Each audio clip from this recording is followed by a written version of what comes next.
What's good, YouTube? In today's video, we will be talking about how to get ahead financially while you're attending college. I go by the name of RJ, and if you haven't subscribed already, please do so and check out some of my other videos upcoming and ones I've uploaded in the past after this video is over. Going straight into it, I will basically be sharing some of the mistakes I've made during my experience in college to hopefully help you in your decisions or whatever you have coming up next going to college. My advice is only advice for entertainment purposes only, so don't take anything I say too seriously, and do your own research and consult with your own decision makers before, doing anything you might hear after in this video. The first consideration I would have made going to college is picking a different school or picking a different school path. This goes more towards going to community college. In your first 2 years of attending school, you're going to be taking your general education courses, your histories, your English, your writing, science and art.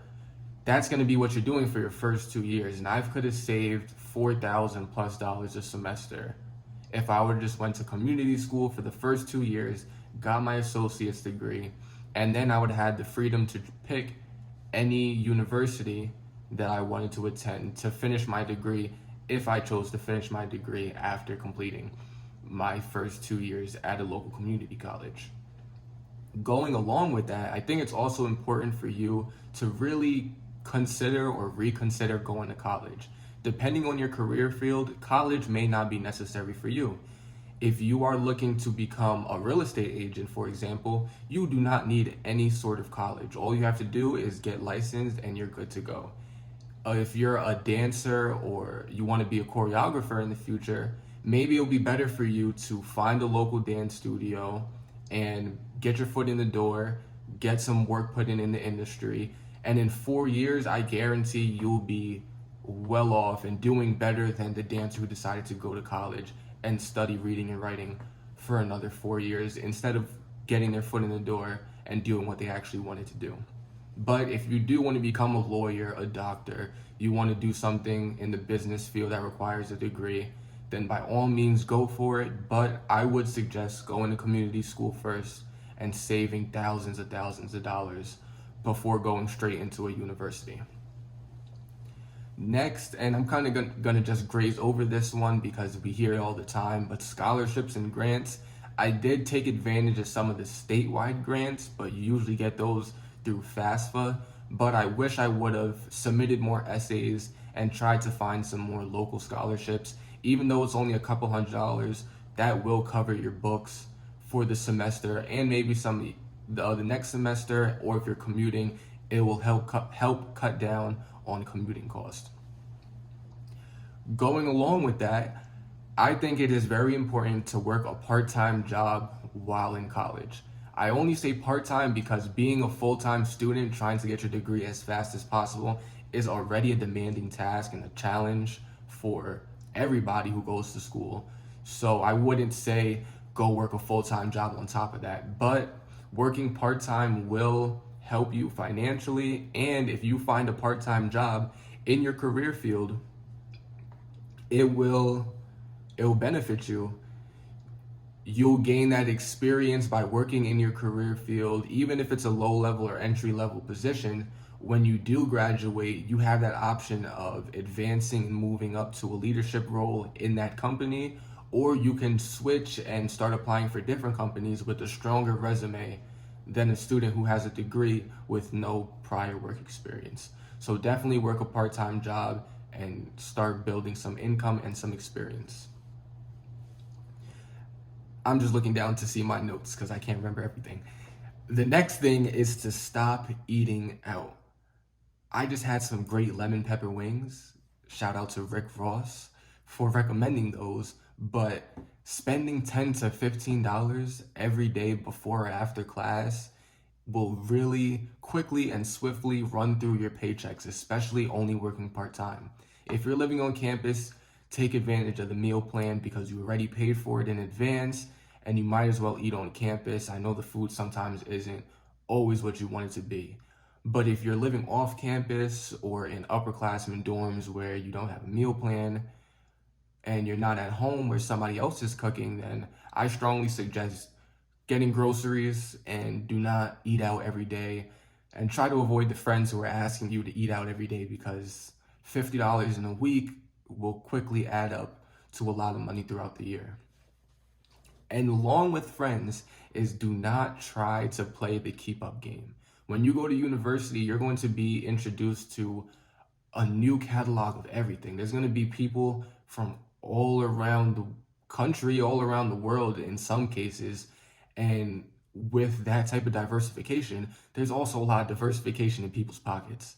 So do not try to look at what other people have or what other people are doing and try to keep up with that or base your decisions on what they're doing, because you never know how their family is set up. You never know what was given to them or how much they've put in to get what they have. This could go from cars and clothes to shoes, anything really. I've seen students who come in full designer and drive nice cars, and I've also seen students who wear sweats and don't have a car. It doesn't really make you a difference, because we're all in college trying to better ourselves either way. So do not try to keep up with other people's finances, and don't try to match other people's looks because you want to fit into the crowd. I think Dave Ramsey always says it, live like no one else today so you can live like no one else tomorrow. But make sure to open up a credit card. If you do not have a credit card already and you aren't building any sort of credit, it is valuable and very important to open up a credit card and start practicing using credit cards responsibly, and also building your credit score.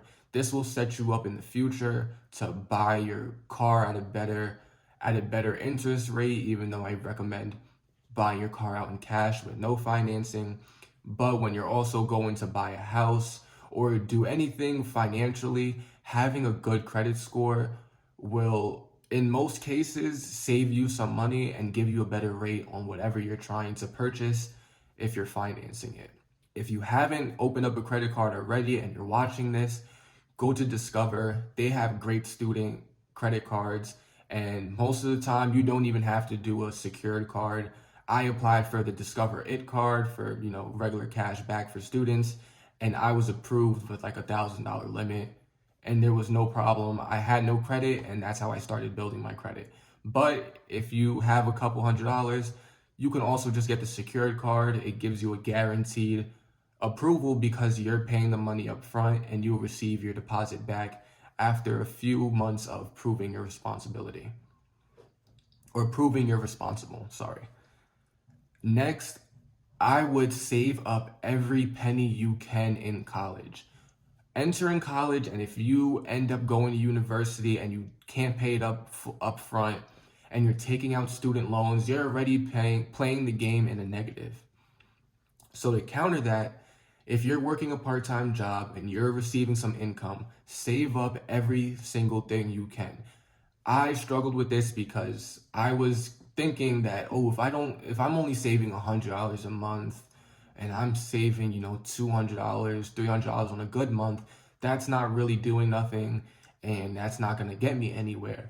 But that $100, even $50 a month that you're saving in college will set you forward and really be very helpful later on, especially if you begin investing it.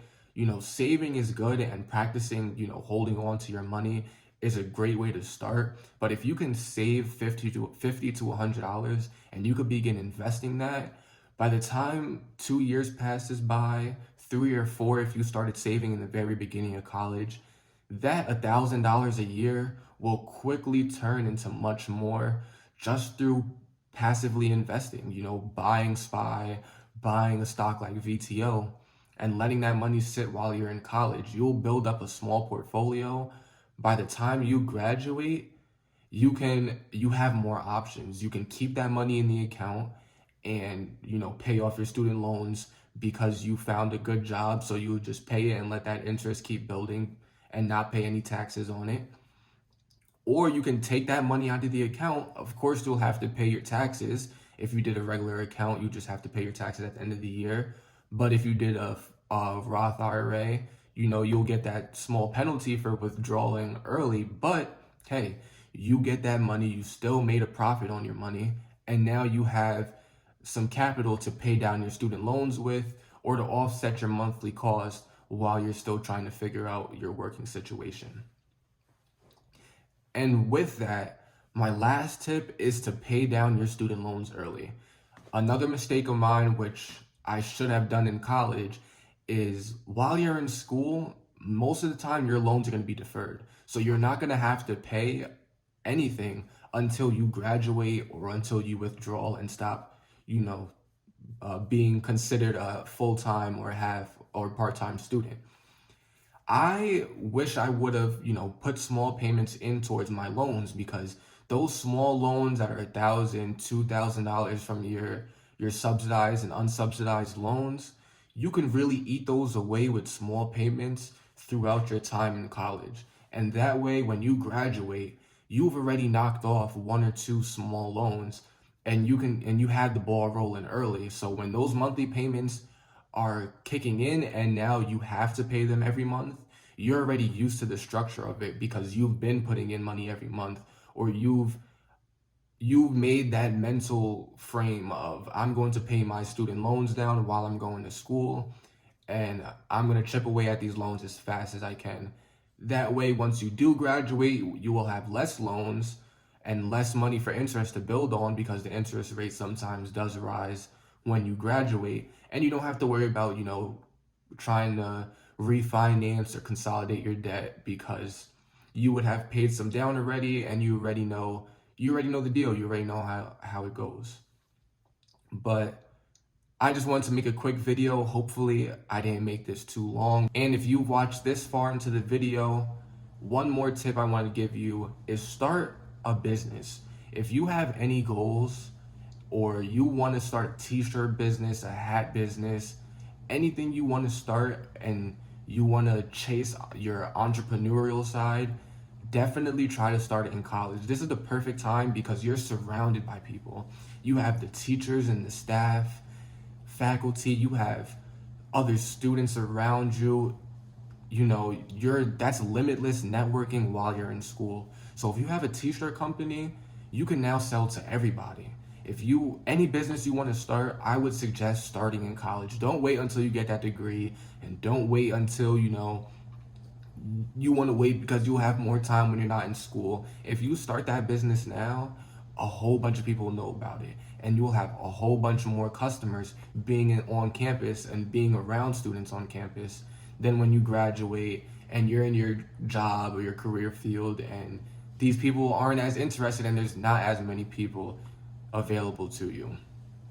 I hope you enjoyed this video. I just wanted to share my mistakes and my experiences, so hopefully you learned something from what I did in college, and hopefully I could set you up to a better financial path than I took, and you get that head start and you'll be a millionaire soon. I appreciate you, and thanks for watching this video. Make sure you like, subscribe, and comment what you did for college. If you finished, if you're not going, or you're attending soon, I would love to know.